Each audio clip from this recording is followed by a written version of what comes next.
Hey, we're Saints. Father Chris here. Welcome to our Crucifixional live stream on this fabulous Friday. Glad to have you beautiful people with us. We have been talking all week about fathers and fatherhood. Last Sunday was Father's Day, and so we just carried it into the week. And, what does a father do? What is his role? How does he teach that he's not interchangeable?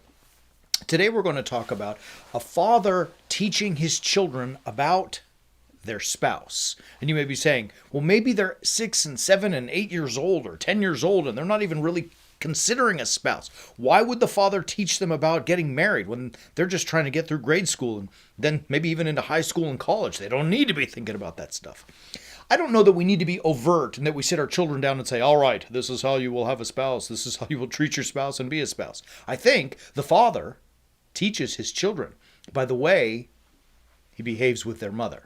It's so important for kids to see modeled for them what a healthy family life is home. I'm going to share with you a story. My friend Lynn in Boston, who is a counselor, we were talking and she asked me this question. She said, she told me a question that she asks some of her clients, and it blew my mind. And I've been using it all over the place. Like, it's a fabulous question. And it is this: in one word, could you describe what your home life with your relationship between your parents was like?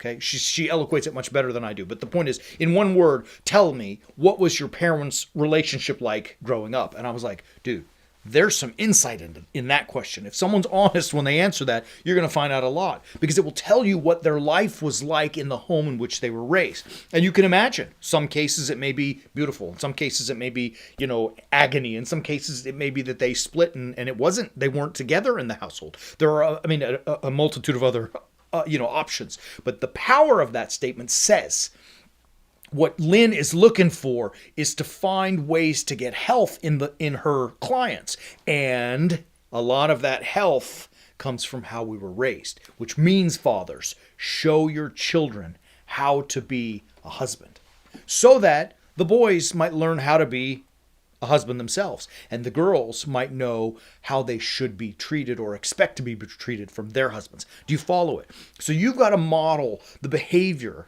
not even as a show, but just as authentically living in your life, the love and the respect with which you treat your wife. Because what they're seeing is, for the boys, this is how I'm supposed to be.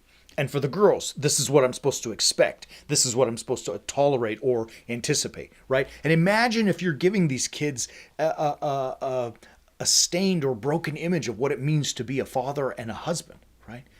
They're going to absorb it. You can say whatever you want. You can do whatever you want. You can behave however you want. But children learn what they live. They're going to see it, and it's going to affect them. And it will become something that they pass on to their children after them. So let your example be crucifixional, where you are, as a husband, a father who's teaching children what a husband should be. You are living a crucifixional life, sacrificing yourself for the sake of that other person in front of you, right? Like, this beautiful text that comes to us from Ephesians, where St. Paul is talking about husbands and wives and how, it works in the household. And husbands are supposed to love their wives the way that Jesus Christ loved the church, right? He says very clearly, Jesus loved the church this way. Husbands, you mimic that, model that. If you want to see it in clear, go look at Ephesians 5. But the powerful verse is he says, husbands, love your wives as Christ loved the church and gave himself for it, right? How much did Jesus love the church? He was willing to die for her, for all of us, right? And so that's the image. That's the modus operandi about how you and I as fathers should live in our households with our wives, to be sacrificial. What we say, crucifixion. And when you do this, you're going to find yourself not only bearing a good witness for your children in how they should be as husbands and wives themselves, but you also find yourself on the way to becoming a warrior saint. You see, a warrior saint, it's not something that you just get to call yourself. It's not something that's given for free. To be a warrior saint, it's a battle, bro. It's a path that you have to walk, a life that you have to live. And part of that is being a good father and a good spouse.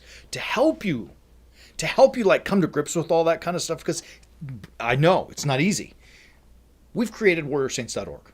which I want you to visit, this website right here. Visit as soon as this episode's over and subscribe to The Way of the Warrior Saint. What this is, it's a library filled with video and instructional teachings that are biblical, they're practical, they're fun, they're fast-paced, and they're applicable for our lives. We have a great one.